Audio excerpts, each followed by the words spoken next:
Selamat siang teman-teman. Kali ini saya mau sharing-sharing tentang demo. Kenapa mudah meluas ya tentang demo. Apabila sharing ini bermanfaat bagi teman-teman ya alhamdulillah. Kalaupun tidak bermanfaat ya tetap alhamdulillah. Demo itu yang akhir-akhir ini kita lihat itu cepat sekali meluas gitu ya. Kenapa gitu? Nanti kita akan lihat dari sisi ilmu pikiran ya. Kenapa mudah sekali meluas? Kayak penyakit menular yang sangat cepat. Kayak wabah gitu. Demo itu sebenarnya apa sih? Demo itu kan seseorang yang bersama-sama ingin menyampaikan pendapat. Nah, bagi yang didemo, ya sebaiknya cuma menyampaikan pendapat, Bu, ya diterima. Kalau diterima, ya biasanya orang senang kan, atau ditampung dulu, atau didengar. Ketika ada orang yang ingin menyampaikan pendapat, pendapatnya itu diterima, didengar, ditampung, mereka akan senang. Kalau itu orang banyak, mungkin bisa perwakilan satu kelompok 10 orang gitu, kemudian diterima yang ingin disampaikan apa, didengar, diterima, dicatat, untuk kemudian dibicarakan kemudian. Mungkin tidak hari itu harus selesai kan. Nah, ketika seseorang pendapatnya itu didengar, maka orang itu merasa dihormati.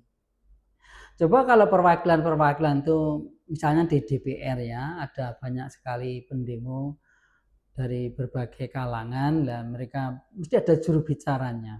Nah, juru bicara itu diidentifikasi, kemudian diterima.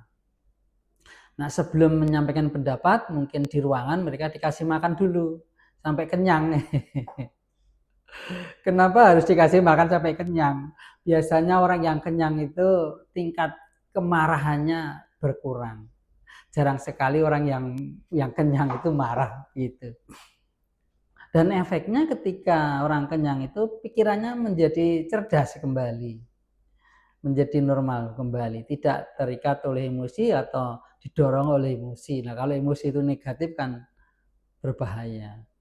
Nah, ketika orang itu dikasih makan, disuruh menyampaikan pendapat, yang lain di luar kan tidak apa-apa kan, yang lain karena sudah ada perwakilan diterima. Nah, mereka merasa dihormati. Ini wong Jawa itu merasa diwongke gitu. Nah, dengan begitu mereka menjadi lebih senang. Kemungkinan bisa saja mereka dikasih undangan untuk datang lagi perwakilannya di lain kesempatan, kemudian didengar dengan baik, dijamu dengan baik, insya Allah akan ada jalan keluarnya. Menerima pendapat yang tidak harus menjalankan, cuma menerima saja loh. Kalau di DPR contoh, saya aja lihat di TV tidak ngerti aslinya ya. Lah kalau pintunya ditutup, kemudian dengar saja tidak mau, lah yang menyampaikan pendapat kan ya anyel, ya jengkel gitu. Kalau jengkel satu orang enggak apa-apa, kalau itu ribuan orang kan berbahaya. Apalagi oratornya itu ya. Orator kan orang yang sangat dipilih bagaimana mereka tugasnya memicu gitu. Sebenarnya kalau pendapat itu bisa diterima, bisa didengar, bisa disampaikan, saya kira enggak perlu orator ya. Saya kira selesai di situ. Tetapi karena berjam-jam jengkel tidak diterima, bahkan pintunya ditutup. Yang namanya manusia ini, apalagi kalau DPR itu yang demo itu rakyat kan, dia merasa tidak diwongke begitu. Nah, orang yang berjam-jam di lapangan dalam keadaan panas, kemudian berjubel-jubel, ini kan mudah tersulut emosinya. Karena di setiap individu itu sebenarnya ada emosi-emosi yang tertanam di dalamnya. Nah, orator itu kan pinter. Mereka memicu itu. Nah, setelah dipicu, akhirnya meledak orang pada emosi. Nah, orang emosi itu kan luar biasa keberaniannya. Jadi emosi kalau emosinya naik, maka nalarnya itu turun. Kalau nalarnya naik, emosinya turun. Lah ini emosinya yang digoreng biar naik begitu. Nah, ketika emosi marah ini muncul, orang marah kan tidak ada rasa takut pada siapapun. Nah, ini kan berbahaya. Karena emosi marah itu emosi yang luar biasa berbahayanya. Apalagi kalau di dalam diri seseorang itu ada perasaan dendam. Dendamnya marah itu sifat destruktifnya luar biasa. Kalau itu terakumulasi banyak orang, nah akhirnya kan liar itu. Nah ini kan sangat berbahaya. Nah orang marah kemudian dihadapi polisi yang sedang marah. Orang marah itu tidak bisa dihadapi dengan marah. Mereka tidak bisa terkendali, namanya saja marah ya. Kayak gitu. Karena power of emosi itu bisa 95% lebih. Nalar itu hanya 5%. Jadi ketika orang marah, nalarnya turun. Ya, marah itu tidak bisa dikendalikan. Memang marah tidak bisa tahan lama ya, tidak bisa tahan lama. Gitu. Nah, apalagi dipicu oleh para orator ya. Itu kan orang yang ahli untuk memicu emosi-emosi yang di dalam diri seseorang itu. Mereka menggunakan kata-kata seakan-akan mereka berada di pihak rakyat atau di pihak yang sedang demo. Sehingga yang sedang demo itu kalut kan. Ketika emosi kemudian dipicu, digoreng ya. Ini sama-sama ruginya gitu. Sehingga teman-teman ini sebagai ilmu saja ya, sebagai taman saja. Kita harus pandai mengelola marah gitu. Kemungkinan mungkin ada baiknya para pendemo itu dikasih makan yang kenyang gitu. Karena orang yang kenyang itu hampir orang yang kenyang itu tidak marah gitu ya. Tapi kalau orang lapar, itu mudah sekali terpicu. Siapapun orang yang marah itu ada dorongan untuk yang lapar, dorongan untuk marah itu mudah sekali. Apalagi kecewa di dalam dirinya, ya enggak tuh kecewa dengan siapa. Tapi setiap orang kan ada mempunyai perasaan kecewa, ada mempunyai perasaan dendam, sakit hati dan lain-lain. Lah emosi negatif itu siap.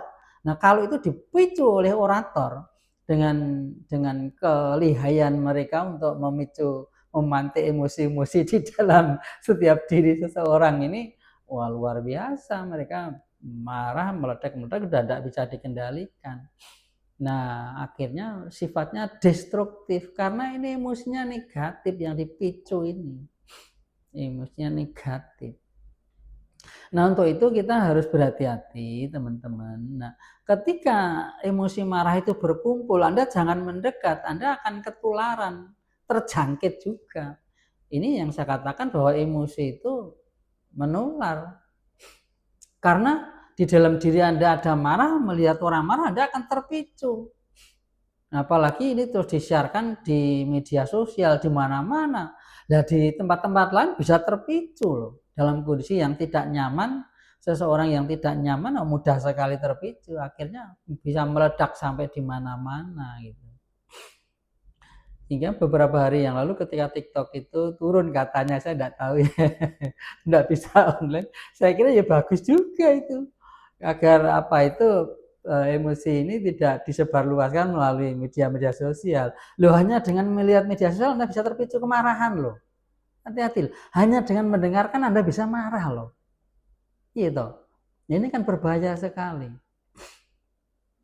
Nah, kalau orang marah itu kan tidak terkendali ya, sifatnya destruktif.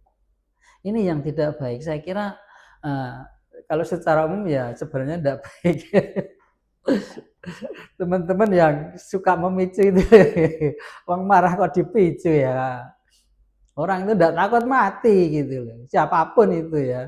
Tetapi sifatnya kan destruktif, ya merusak kemana-mana. Nah, setelah demo selesai, mereka baru sadar yang rusak semua. Akhirnya getun. Nah, ketika nalarnya sudah mulai kembali, marahnya turun, mereka baru getun. Ya, ini tidak baik. Ya, teman-teman, saya kira hati-hati kepada teman-teman ya. Apabila ada demo ya lebih baik menyingkir karena Anda bisa ketularan. bisa terjangkit apabila melihat TV ya, ada bisa ikut marah lah ya. Apalagi kalau disebarluaskan dari media ke media itu, semua yang tadinya biasa-biasa di sawah atau di jalan ketika melihat demo, orang itu bisa marah lah. Kalau itu kumpul dengan yang lain-lain marah, wah ini luar biasa. Jadi manajemen marah itu perlu dimiliki oleh kita semua. Nah, kita itu jangan terpancing kalau bisa ya. Nah, kecuali kalau Anda mudah terpancing berarti tingkat marah di dalam diri Anda sudah banyak. Mungkin kekecewaan dalam hidup Anda, dendam di dalam hidup Anda itu sudah sangat banyak sehingga terpicu sedikit aja Anda meledak-ledak lah. Kalau itu ada temannya kan mudah sekali. Jadi orang marah ketika berkumpul itu mudah sekali tersulut gitu. Memang sebaiknya dipisah-pisah. Ya, jadi teman-teman, jadi orang yang marah itu tidak bisa dikendalikan. Biarkan marah, ketika marahnya selesai mereka akan turun dengan sendirinya. Marah itu tidak begitu lama, karena memerlukan energi yang luar biasa. Orang habis marah biasanya lelah, mungkin perlu makan, tambah energi lagi gitu. Ya, nah ini tentang marah. Jadi kalau ini sifatnya jelek ya sebaiknya teman-teman ya jangan marah lah. Kalau menyampaikan pendapat yang baik-baik. Ya ini kan tanggung jawab kita bersama. Ya, apalagi orang-orang yang kehidupannya susah, misalnya buruh yang serba kekurangan atau yang lain-lainnya itu mudah sekali terpicu. Jadi tubuhnya udah tidak nyaman, pikirannya tidak nyaman, keluarga tidak nyaman. Nah kok digoreng ya, langsung gosong, ledak-ledak ini.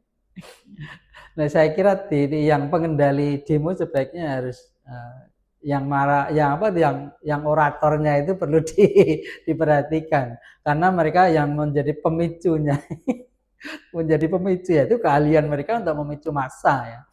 Tapi kalau ini sifatnya negatif, kemudian destruktif, kita semua akhirnya rugi ya gimana lagi. Ya saya kira ini menjadi pembelajaran yang berharga bagi kita semua. Ya paling baik ya kita ini mengendalikan diri kita masing-masing lah. Ya itu dianggap pembelajaran yang sangat berharga. Mari kita bangun negara ini dengan emosi yang positif ya, dengan pemikiran yang positif ya. Sedikit apapun saya kira ada manfaatnya. Ya apalagi kalau itu pemimpin ya menjadi di puncak klaster kepemimpinan atau apa itu ngomongan Anda berbahaya sekali. Karena yang mengikuti Anda cukup banyak sekali. Kalau Anda ngomongannya hanya negatif ya merusak orang gitu. Eman-eman ya. Negara ini harus dibangun dengan berpikir positif, beremosi negatif. Jadi rata-rata bukan pikiran yang diganggu tapi perasaan. Mereka merasa dizolimi gitu. Orator kesenangannya apa itu? Di setiap orang itu kan mempunyai perasaan merasa tidak adil gitu. Entah apapun itu sebabnya. Nah, ini yang secara umum mereka apa tuh mereka lontarkan gitu. Wah, kita tidak adil itu. Nah, itu ini adalah cara mereka untuk memicu gitu.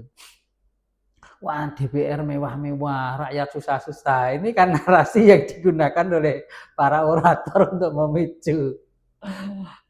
Sebenarnya banyak orang yang cuek-cuek saja, tetapi karena dipicu ya, wah akhirnya tersulut juga karena yang memicu ahli ya. Ini teman-teman saya peringatkan untuk tidak mudah terpicu ya, yang terutama yang tidak suka politik ya.